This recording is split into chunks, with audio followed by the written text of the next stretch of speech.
What are you optimizing your life for? What are you optimizing your soul for? What are you optimizing your life to be at the end of the day when it's all said and done? From dust we came, to dust we shall return. I was just watching an interview with Gary Vaynerchuk and Jesse Itzler. Jesse Itzler, who was married to, and might still be, to Sarah Blakely of Spanx. He has 5 exits, 5 multi-million, hundreds of $1 million exits, sales of companies, billions of dollars. I think he's a part owner of the Atlanta Hawks now. And he had a talk, and like that's talked up to be an amazing thing, which it is. That's an incredible thing. What are we optimizing for? I think this is something that I've been thinking a lot about. What are we trying to get out of life? Are we optimizing to look right within us, right what's under our roof? I was just talking to a priest the other day, and he was talking about the things going on all around the world. And social media makes us more of what we already are. Social media doesn't make us bad people, but one thing it does do, it makes us more concerned about all the other happenings around the world. Again, not in itself a bad thing. The one thing, though, that he mentioned was that because of that, because we're so engaged in all these affairs outside of under our own roof, we tend to forget what's right next to us, what is right around us. Our spouse. Most marriages end in divorce nowadays, very sadly. The kids, the massive impact on the children that has, and the future relationships that those children have. We don't realize the impact just because two people splitting up, the impact that has on wealth, on poverty, on incarceration rates, on the relationships that multiply out from there or don't happen to the children because of those parents splitting up, because either something happened in the relationship that was unforeseen, or because due diligence wasn't done up front and the right questions weren't asked up front. And I'm breaking it down into kind of 2 lanes. I know there's more than that, but when we don't understand the long-term ramifications, where does society look 20 years from now, 50 years from now, when we have these multiplication, these duplication of society going the bad way? Society can go a good way, and society can go a bad way, and those compounding efforts can happen. Negative compounding can happen, and positive compounding can happen. And I'm not here to call Jesse Itzler out and say, hey, you shouldn't have 5 exits. Let's be communist and let's take all your wealth. That's not at all what I'm saying. If any of you know me, I'm very capitalist. Individuals should be merit-based, meritocracy, accountability, responsibility. It just hit me when I was listening to him, though. And again, my friend, the priest, was saying that, and it just got me thinking again about focusing on the things that I can control, focusing on the things that I can do, and the people I can persuade around me. They're my children, the 4 children that God has blessed me with, and my wife, the people right around me that I can affect. And if everyone's doing that, what this life would look like if we were just focused on what was right around us, what was right behind us, what was under our own roof, rather than what was going on the other side of the world, or what's going on down the street, or what's going on at the school.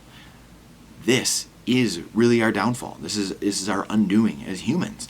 And these things, not necessarily correctable, but things that can be guarded against. And we can guard against these things and shape our mind and shape our context and fortify ourselves from this thinking.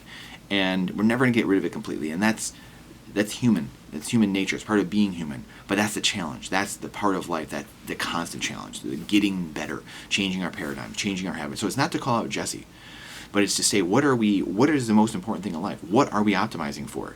Like I said, to dust we came, to dust we shall return. Charlie Munger, Henry Kissinger, Rosalind Carter just passed away, all about 100 years old, just in the last week. And they had great fortunes, great successes, very powerful, very well known. They're all going to meet their maker the same way, though. The way they came.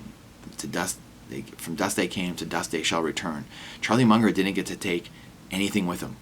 Henry Kissinger got to take none of his political power, none of his political prowess, none of his networking contacts with him. Charlie, again, none of his cash, none of his billions came with him. Rosalind, same thing. Being the First Lady of the United States, none of that comes with you. And it really changed my life a couple years ago when my grandfather passed away, who was 88 years old, was older by modern life standards, but was in very good shape. None of us expected him to pass, and he dropped dead one day. And it got me thinking at his funeral, hearing that. From dust we came, to dust we shall return. And it's a reading that I just hadn't thought of in a long time, and how fast life can change. Life's hanging by a thread all the time, and how fast life can change. What are we doing? What are we optimizing for? Are we taking care of the things right around us, putting our own mask on first, and helping those right here? Or are we worrying about things across the world and getting angry about them, getting frustrated about them, and sucking away the only time we've been given here on earth? What are we optimizing for? Again, in the Bible it says that what you focus on is what you love, showing the world who you are and what you love. What are we focusing on? Doesn't mean you can't have hobbies. Doesn't mean you can't go make some cash. It doesn't mean you can't go have fun. It doesn't mean any of those things. It just means, where is your heart at? Because at the end of the day, we're all coming in the same way. We're all going out the same way. The first shall be last, and the last shall be first. And again, another thing our priest friend said as well, is that the Bible, the reason it's so timeless, the reason it has had so much lasting power, is because it's a book of principles, really, at the end of the day, wrapped in stories. When you narrow it down and boil it down to its essence, to its core, someone said, hey, explain it in a minute or 30 seconds. That's what the Bible is. They're timeless, natural law principles. Is Jonah really stuck inside the whale's mouth? We don't know. For all intents and purposes, for all we know, that's generally been accounted as a story, that it didn't actually happen. Could it have happened? Yeah, could have. Can God do what he wants? Yes. Can the supernatural do what they want? Yeah, of course they could. The deity? Yeah, of course. But did it happen? We don't know. We don't know. It's a book of principles, though, and that's why it's lasted for so long. Truth is truth. And in the book, it says, God is truth. Jesus is the Omega and the Alpha and the Omega. He is truth. And the truth doesn't go away. Truth always wins. That's why people worry about so many things. You have so much the fiat, the talking going on, the persuading, the salesmen, the salesies, the snake oil. You have all this going on to distract from truth. The hypnotist, the hypnosis, you go on, right? These are all generally areas where truth doesn't exist a lot of times. And as humans, we are persuaded by many things. And we have to stay on the truth. We have to stay on the straight and narrow. And the further we get away from truth, we talked about this with Zach, the village idiot, from a few months ago, that you can either accept truth, you can deny truth, or you can submit to truth. We can use truth to our advantage. But the truth doesn't change. 2 plus 2 is 4, no matter what the government says, no matter what Common Core math says, no matter what racist or anti-racist math says. Doesn't matter. It's always going to be 4. Gravity is always going to be 9.8 meters squared per second. That's it. It's never going to change. No matter what we do, it's never going to change. Natural law is natural law. The law of thermodynamics is the law of thermodynamics. We're not going to change those things. So what are we preparing for? And this, I'll leave you with this. This is one of my favorite sayings. For someone that says, maybe in this world, again, of sedation and people just not, I'm just not a part of this. I'm just shutting down. They're having negative thoughts, really bad thoughts where they're going to do things to themselves or whatever it might be. John Canary, in the seminar You Were Born Rich with Bob Proctor from 35 years ago, is an amazing, amazing seminar. And I've listened to it many times. One of my favorite sayings in that I would tell people is this, that he gives. Give me one reason why I should have a goal and be better than I am. And that's what someone was asking him. And he says, I'll give you one reason. There are little eyes upon you. Little eyes upon you, night and day. There are little ears that quickly they take in everything you say. There are little hands all eager to do everything you do.